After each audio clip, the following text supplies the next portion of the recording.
What's up everybody and welcome back to the channel. Manchester United are back in action again in the Premier League. Matchday 25 up against Tottenham Hotspur at Old Trafford. 12:30 p.m. kickoff tomorrow, and manager of Tottenham is of course Thomas Frank. So earlier on in the season, Manchester United did draw 2-2 with Tottenham at the Tottenham Hotspur Stadium, and Mbeumo opened the scoring, and then Tell and Richarlison struck late to give Spurs a 2-1 lead, and then Matthias de Ligt rescued a point, scoring from a Bruno Fernandes corner in the 96th minute. And in terms of that game, I thought we deserved the win because we were leading for much of the game, for much of the match, and I felt like as if it was 2 points dropped, and it was another draw, and we've got a couple of draws since then. But yeah, in terms of some insights for this match, Manchester United are winless in their last 6 league games against Tottenham Hotspur, drawing 3 and losing 3. Their joint longest ever run without winning against them, also 6 between 1914 and 1921. Tottenham won this exact fixture 3-0 last season. Only once have they won consecutive away games at Old Trafford against Manchester United in the Premier League, doing so in January 2014. Tottenham are unbeaten in their last 8 meetings with Manchester United in all competitions, winning 5 and drawing 3. It's their longest ever run without defeat against them, while in the 21st century only Chelsea have gone longer against the Red Devils, which was 12 between 2012 and 2017. And Manchester United are unbeaten in their last 7 Premier League games, winning 4 and drawing 3, and have won all 3 since Michael Carrick returned as manager. The Red Devils last won 4 in a row in February 2024 under Erik ten Hag, while they last had a longer run without defeat in February 2022, which was 8 under Ralf Rangnick. Tottenham are winless in their last 6 Premier League games, drawing 4 and losing 2, their longest run since their last 7 in 2024-25. However, 5 of Spurs' 7 league wins this season have come away from home. And finally, Manchester United are unbeaten in all 9 of their Premier League games this season, when they have less possession than their opponents, which is where they've won 7 and drawn 2, winning all 7, having less than 45% possession. They've won just 4 of their last 15 league games when having 50% of the ball, and in that we've drawn 6 and lost 5. So not looking good this season when we've had the ball, and it does remain that is true in terms of Manchester United have looked a lot better without the ball, and when we've had the ball, we've struggled to kind of break low blocks, we've struggled to break the opponent down, struggled to create chances. But yeah, hopefully that doesn't happen tomorrow against Tottenham. So in terms of some Tottenham's recent form, they are coming away with a 2-2 draw against Manchester City at home. Before that, they did beat Eintracht Frankfurt in the Champions League 2-0 away from home. They drew to Burnley away from home as well. They beat Dortmund at home in the Champions League. They lost to West Ham at home 2-1. They got knocked out the FA Cup third round by Aston Villa 2-1 at home as well. They lost to Bournemouth away from home, and then they drew to Sunderland. At home as well. So they're not really coming into this game with a really decent run of form, especially in the league. Of course, they've done well in the Champions League. They finished in the top 8, so they qualified into the round of 16 in the Champions League. So they're doing well in Europe, but they're not doing so well in the league, and their league position does show that. Of course, they've not really improved in terms of they finished 1 place below United. United finished 15th. I think they finished 17th actually. I think United finished 15th, and then Tottenham finished 17th last season or something like that. I don't really remember, but it would be interesting to see actually. Let me just Google that now and look at the league table, and let me just find that out.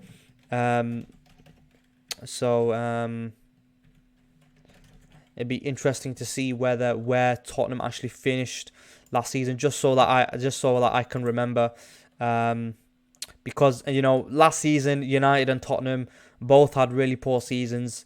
United finished 15th with 42 points, and then Tottenham finished 17th Obviously, they beat us in the Europa League final last season, which wasn't a good result for us.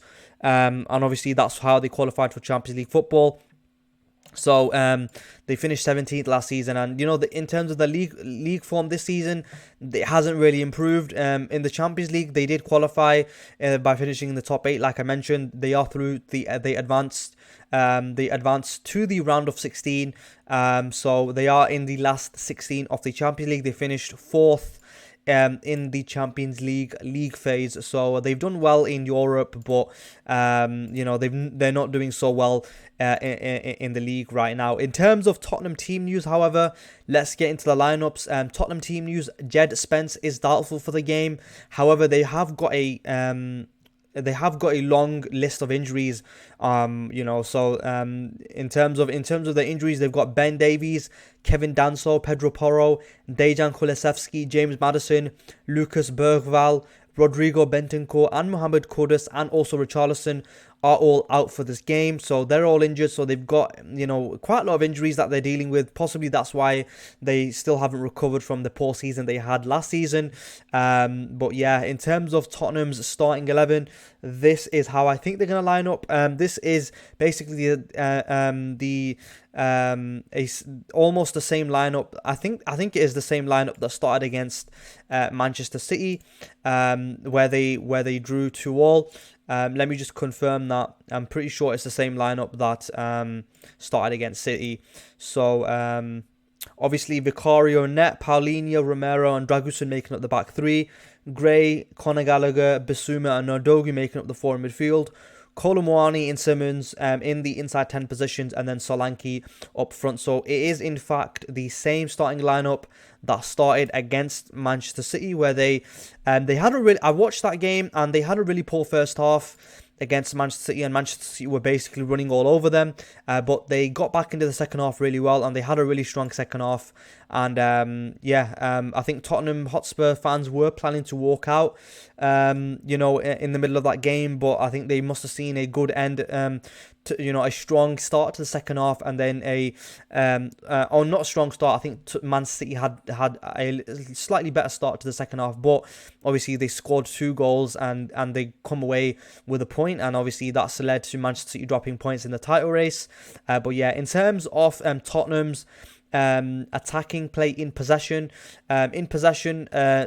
Spurs typically this season have started in a 4-2-3-1, which does morph into a 4-2-2 or a 4-3-3 when progressing the ball. Midfielders and forward players drop into pockets and create passing lanes and pull opponents out of position. However, games against Manchester City and Burnley in the league have seen them line up in a 3 at the back, or a 3-4-2-1, or a 3-4-3. So it remains to be seen how they are going to line up against Manchester United.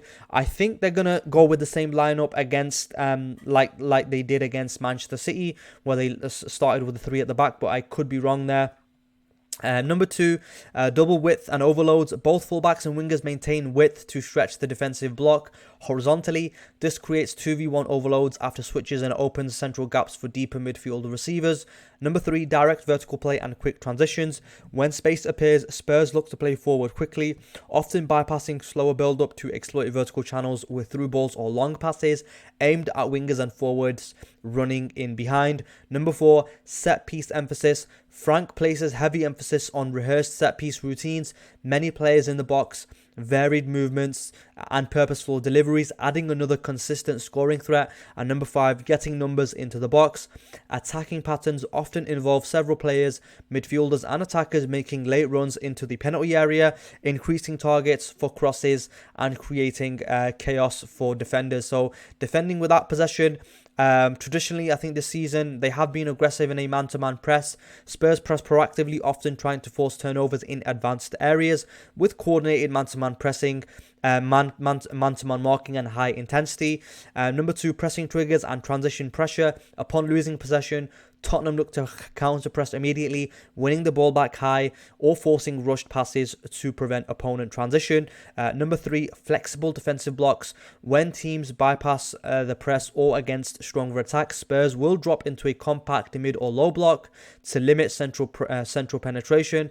Number 4, forcing play wide. So out of possession, Spurs compact centrally and steer opponents towards the flanks where space is limited, making it easier to isolate and press wide play. And number 5, structured and disciplined defensive roles. Players maintain disciplined positional responsibilities, reducing gaps between lines and minimize overcommitment and evolution from more chaotic pressing styles used prior to his arrival. So I think that personally, I highly doubt that Spurs are going to be high pressing United. I could be wrong, but I think that they're going to sit off and give United the ball, and it's going to be on us to kind of break Tottenham down.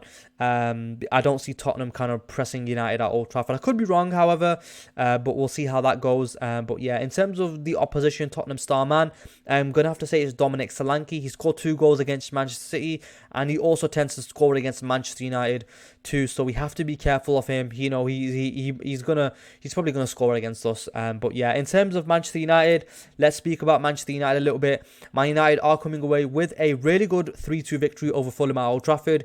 We took the early lead through Casemiro's goal just before the 20-minute mark, giving momentum at Old Trafford.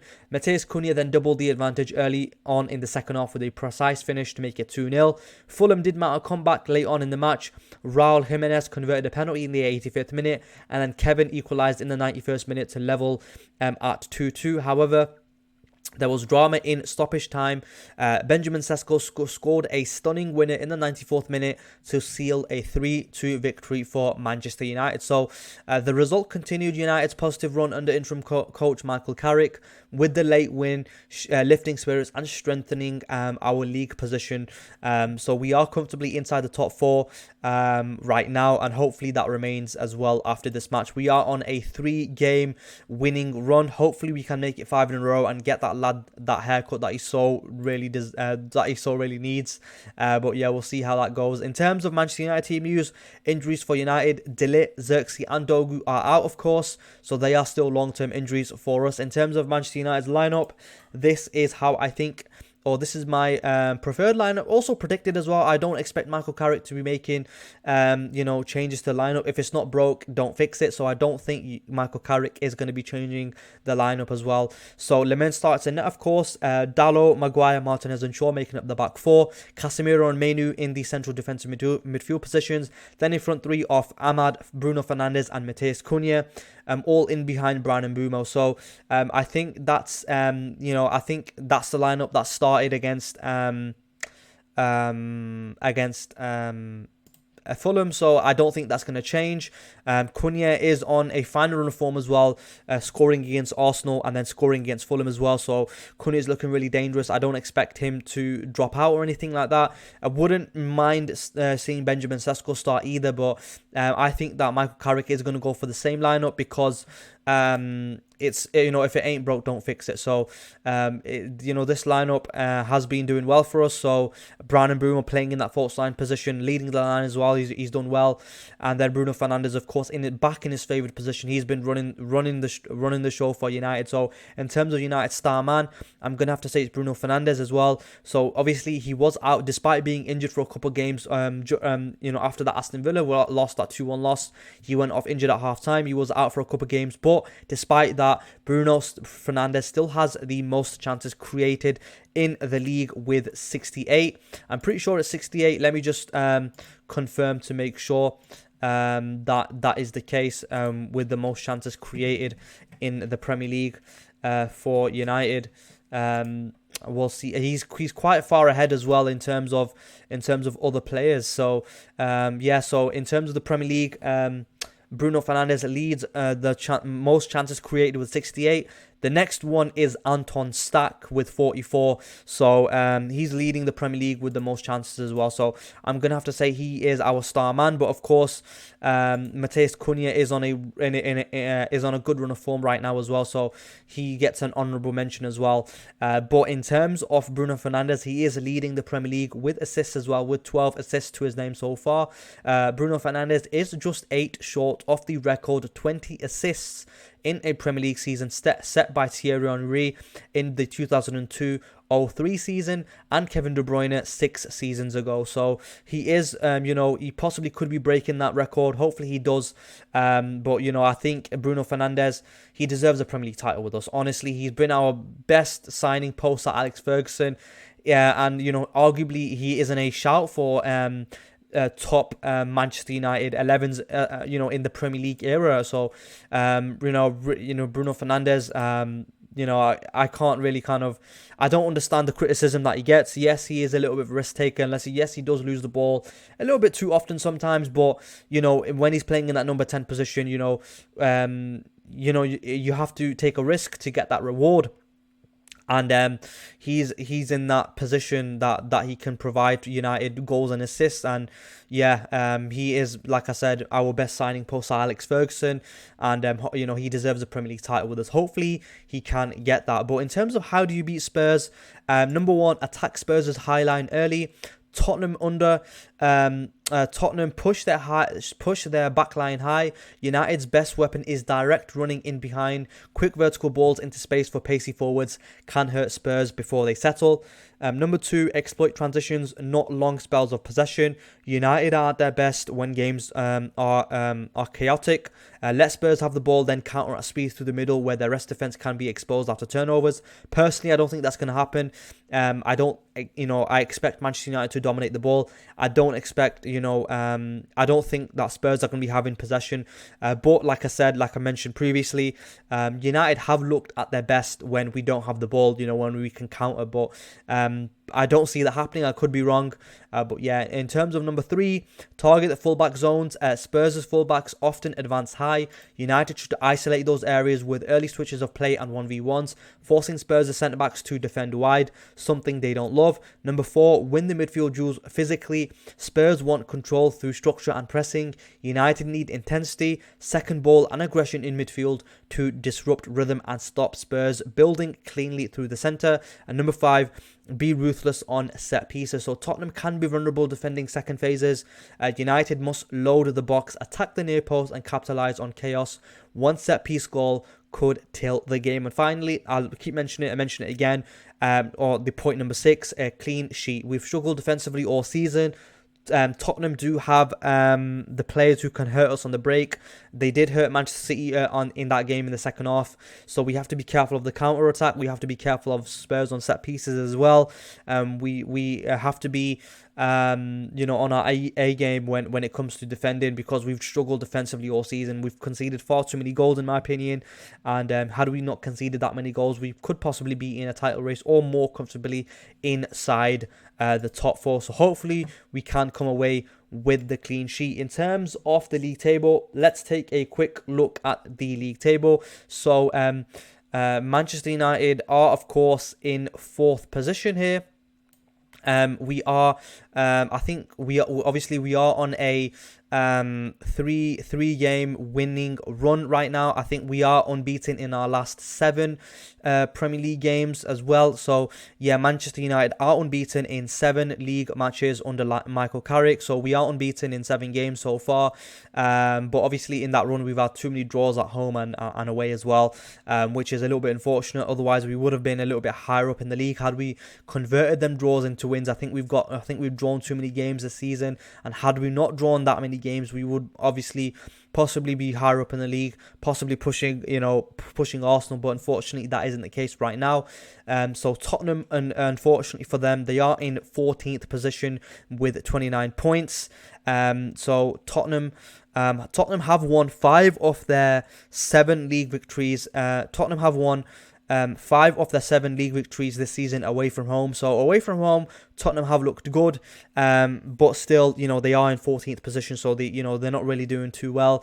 I think we should be collecting 3 points against Tottenham tomorrow, but it's going to be a tough game in my opinion. And I'm not sure if we are, because we've not done well against Tottenham head to head. I think we are winless in our last 8 matches against Tottenham head to head in all in all competitions. They beat us 4 times last season, twice in the league, once in the League Cup, and then also in the Europa League final. So they have kind of got our number. It is kind of time that it is come to time that we beat Tottenham. But personally, I think it's gonna be a tough game tomorrow. I'm not sure if we are going to be beating Tottenham, and I'm going to remain a little bit pessimistic, even though we are on a good run of form, because I've predicted losses in our last 3 games. I predicted a loss against City, Arsenal and Fulham, and we've come away with wins. So possibly if I predict another loss, we could be coming away with all 3 points tomorrow. But with a win, Manchester United would be on 44 points. We would stay in 4th position because Villa are on 46. They did drop points last week against Brentford, but obviously we can't catch them. But yeah, we would move to 44 points, and we would still be in 4th position. So obviously we want to be qualifying for the Champions League, and we have to be going on a really we have to be having a strong end to the season if we are to be qualifying for the Champions League. Tottenham, with a win, would move to 32 points, possibly be moving into 13th position. So they're not going to be moving too high up either. And personally, in terms of qualifying for the Champions League, I don't personally think we are. I mentioned it when Ruben Amorim got sacked. I don't think we were going to be getting Champions League under Ruben Amorim, and I did mention that when he got sacked, I don't think that we are getting Champions League without Ruben Amorim either. So I could be wrong though. I want to be proven wrong, and I wish Michael Carrick all the best for the remainder of the season, and I want us to be getting Champions League football. And if Michael Carrick does well, I wouldn't be against the idea of him taking over permanently as United manager, at the end of the season. So hopefully Michael Carrick has a good, strong end to the season. Hopefully we get Champions League football. Nothing would make me happier than Michael Carrick be given the United job, because I think he understands the club, he understands the DNA, he understands the fabric of the club, the reality of the club as well. And I think he's done well so far. Hopefully that can continue. But yeah, in terms of my score prediction for Manchester United, like I mentioned, I predicted losses in our last 3 games. I'm going to predict a loss again in the aim that we come away with all 3 points. I'm going for a 2-1 Spurs win. I'm going for Bruno Fernandes to score 1, then Solanke to score 2. And I'm kind of a little bit pessimistic because we've not won against Spurs like I said, in 8 matches in all competitions. But hopefully I am wrong, and hopefully Manchester United come away with all 3 points. Anyway, if you enjoyed this preview, leave a like, comment and subscribe, and I'll catch you after the match.